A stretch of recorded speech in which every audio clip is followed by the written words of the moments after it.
कृष्णं वन्दे जगद्गुरुं कृष्णं वन्दे जगद्गुरुं నందాదులకు ఆశ్చర్యం. వాళ్ళు మార్గమధ్యంలో చూసి, అయ్య బాబోయ్ ఎంత పెద్ద శరీరమో ఇలా అడ్డం పడిపోయింది, దీనికి అంత్యేష్టి సంస్కారం చేయకపోతే ఇది కుళ్ళి వాసన వస్తుంది, నందవ్రజంలో వాళ్ళు ఉండలేరు, చాలా ఇబ్బంది పడిపోతారని ఇంత పెద్ద శరీరాన్ని ఎలా దహించడం చాలా కష్టమని వాళ్ళు గొడ్డళ్ళు రంపాలు తీసుకొచ్చి దాన్ని ముక్కల కింద కోశారు. కోసి ఒక పెద్ద కుప్ప కింద వేసి ఎండిపోయిన కర్రలు తీసుకొచ్చి చుట్టూ పెట్టి కాస్త ఇంధనం వేసి అగ్నిహోత్రాన్ని సంస్కరించి వెళ్ళిపోతున్నారు. అదేదో దుర్వాసన వస్తుంది కొవ్వు చేత అనుకున్నారు. రగిలి రగిలి పొగులు మగువదేహము నుండి అగరు పరిమళముల పొగలు వెడలి దేహకల్మషములు శ్రీహరిముఖమున త్రవబడుట చేసి భూవరేణ్య. శుకబ్రహ్మ పరీక్షిత్తుతో చెప్తున్నారు భూవరేణ్య అంటూ. రగిలి రగిలి పొగులు మగువదేహము నుండి, రగిలి రగిలి కొవ్వుతో కాలిపోతున్నటువంటి ఆ పూతన శరీరం నుంచి అగరవత్తుల పొగలు పైకొచ్చాయి. అగరు పరిమళముల పొగలు వెడలే దేహకల్మషములు శ్రీహరిముఖమున త్రావబడుట చేసి భూవరేణ్య.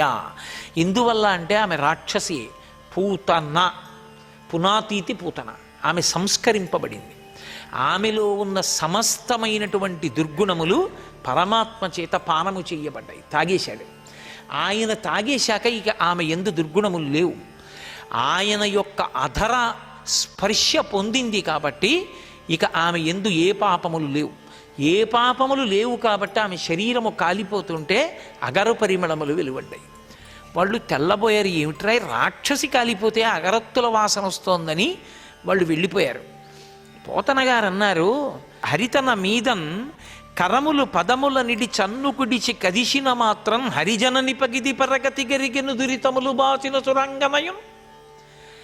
ఆ తల్లి దగ్గర పాలు పిల్లవాడు ఎలా తాగుతాడో అలా పిల్లవాణ్ణి చంపాలన్న ఉద్దేశ్యంతో తల్లి పాలెలా ఇస్తుందో అలా ఇవ్వడానికి అన్నట్టుగా వేషం కట్టి వచ్చినటువంటి పూతన పాలు తాగేటప్పుడు ఆయన మాత్రం తల్లి పాలు తాగుతున్నట్టే పట్టుకుని ఆ 2 గుటకలు తాగినంత మాత్రం చేత నిజంగా కృష్ణ పరమాత్మ తల్లి ఏ లోకానికి ఎడుతుందో పూతన ఆ లోకానికే వెళ్ళిపోయింది. హరితన మీదన్ కరములు పదముల నిడి చన్నుకుడిసి కదిసిన మాత్రం హరిజనని పగిది పరగతి గరిగెను దురితములు బాసి అసురాంగమయును. వెన్నుని కొకపరి విషమకు చన్నిచ్చిన బాలహంత్రి చనినట దివికిన్ వెన్నుని కనిపించుచు తన చందిచ్చిన సతికి మరియు జన్మము కలదే. ఆ కృష్ణ పరమాత్మని చంపేద్దామని ఒక్కసారి పాలిచ్చింది పూతన, కానీ ఆమె మోక్షానికి వెళ్ళిపోయింది. మరి ఇతను నా పిల్లాడు అన్న ఉద్దేశ్యంతో పోషించుకోవాలి అని పాలిచ్చిన యశోద ఎక్కడికి వెడుతుంది? యశోద మోక్షానికే వెడుతుంది. హరిగని చన్నుల కుడిపెడు తరుణుల ప్రాపించు పదము తలపన్వశమే హరియారగించుటకు పాల్కురిపెడి ధేనువులు ముక్తి కొసల చరించం. ఇది పోతన గారి పద్యం.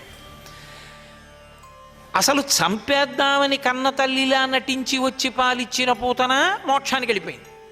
అసలు నిజంగా కన్న తల్లిని అనుకుని పాలిచ్చిన యశోద మోక్షానికి వెళ్ళిపోయింది. కృష్ణుణ్ణి చూసి పాలివ్వకుండా ఉండలేక ప్రేమతో పాలిచ్చిన గోపకాంతలు మోక్షానికి వెళ్ళిపోయారు. కృష్ణుణ్ణి చూసి కొంచెం ఎక్కువ పాలిచ్చి కృష్ణుడు తాగాలని తాపత్రయపడిన ఆవులు, ఇప్పుడు నోరున్న వాళ్ళు చంపేద్దాం అనుకున్న వాళ్ళు అందరూ మోక్షానికి వెళితే నోరు లేక గడ్డి తిని పాలిచ్చిన ఆవులు అక్కడికే. వాటికి ఇంకా ఏదో గొప్పది ఇవ్వాలి. అంత అమాయకత్వంతో ఉన్న గోవులు అంత గొప్పగా పాలిచ్చినందుకు మోక్షం కన్నా చివరేముంటుంది ఏమో నాకు తెలియదు, మోక్షమే గొప్పది.